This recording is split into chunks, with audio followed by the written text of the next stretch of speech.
இப்போ பார்த்தீங்கன்னா இந்த 5 முகமுமே பெருமாளை சுமக்கிற முகம். சிம்ம வாகனத்தில் பெருமாள் எழுந்தருள்வார், அது எல்லாருக்குமே தெரியும். கருட வாகனம் சொல்லவே வேணாம், பெருமாள் போனாலே கருடனில் தான் போவார். அடுத்தது வராகம், அது பெருமாளுடைய அவதாரம். அடுத்தது கல்கி, அதுவும் உங்களுக்கு தெரியும், குதிரை முகம் கொண்டு அருளக்கூடியவர். இப்பேற்பட்ட ஒரு அருமையான ஆஞ்சநேய பிரபு, அவர் எப்பயுமே பெருமாளை சுமந்துட்டு இருக்கிறார். மனதால், உடம்பால், நினைவால் அவர் எப்பயுமே சொல்லிட்டு இருக்கிறார். இவருக்கு ஒரு அருமையான பட்டாடை உடுத்தி அங்கே வெள்ளி அலங்காரம் கொண்டு அந்த பஞ்சமுக ஆஞ்சநேயருக்கு நடக்கக்கூடிய அற்புதமான தீபாராதனை. ஆனந்தம் தவழ்ந்திடும் அருளின் திருமுகம் திருவாமவனை நீ தொழுதிடு கணமும். ஆனந்தம் தவழ்ந்திடும் அருளின் திருமுகம் திருவாமவனை நீ தொழுதிடு கணமும். குருவாயெண்ணி கும்பிடு மனமே, குருவாயெண்ணி கும்பிடு மனமே, அனுகிரகம் செய்வான் ஸ்ரீ ஹனுமானே, அனுகிரகம் செய்வான் ஸ்ரீ ஹனுமானே. ஸ்ரீராமதூத மகாதீர ருத்ரவீர சமுத்பவ அஞ்சனா கர்ப்ப சம்பூத வாயுபுத்ர நமோஸ்துதே. ஸ்ரீராமதூத மகாதீர ருத்ரவீர சமுத்பவ அஞ்சனா கர்ப்ப சம்பூத வாயுபுத்ர நமோஸ்துதே. ஆனந்தம் தவழ்ந்திடும் அருளின் திருமுகம் திருவாமவனை நீ தொழுதிடு கணமும்.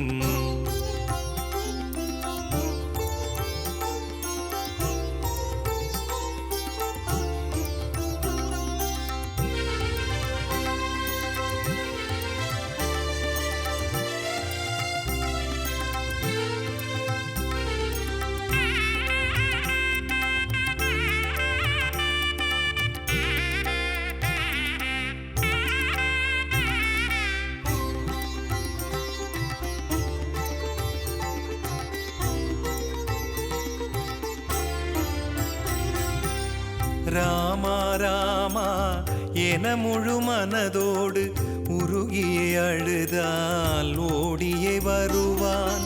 ராமா ராமா என முழு மனதோடு உருகியே அழுதால் ஓடியே வருவான்.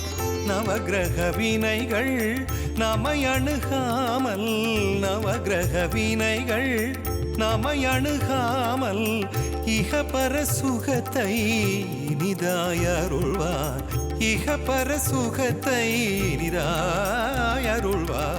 இத்தனை சிறப்புக்கள் பொருந்திய இவ்வாலயத்தை பக்தர்கள் சனிக்கிழமை என்று சொல்லக்கூடிய நன்னாளில் வந்து வழிபாடு செய்யுங்கள்.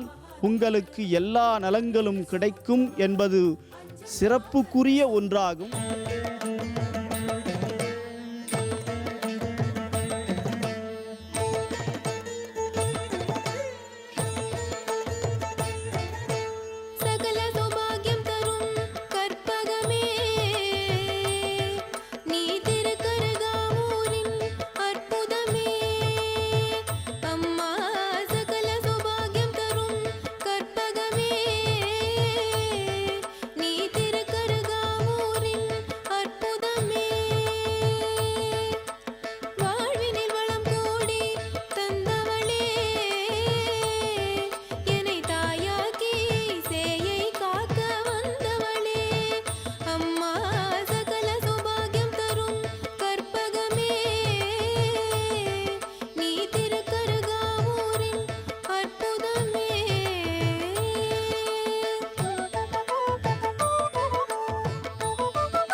ஆலயத்தின் உட்பிரகாரத்தில் தென்னை மரம் ஒன்று உண்டு.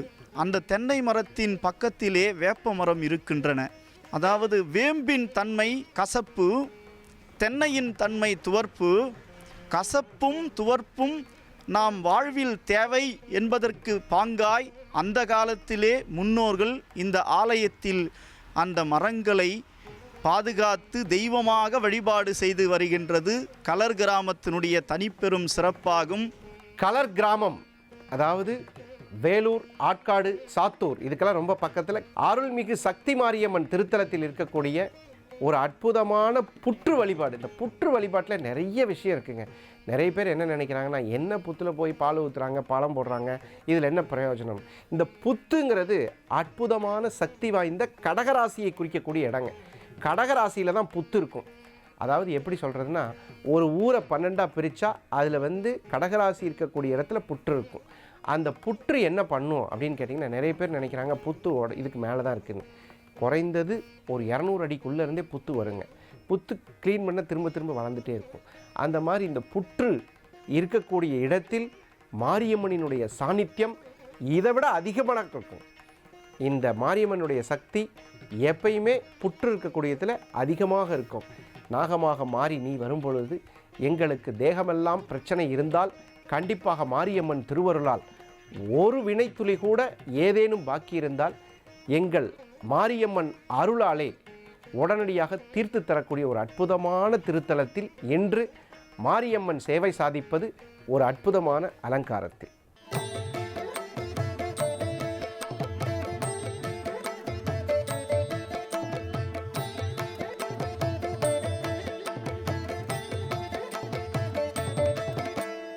உன்னை சரணடைந்தேன், நீயே கதி, சிவசக்தி என யாதரி. உன்னால் நான் என உருவாகிய பின்னர் என்னாலே ஒன்றேதடி. அன்னை நீ தரும் அமுதம் போதுமடி, வேறென்ன வேண்டுமடி.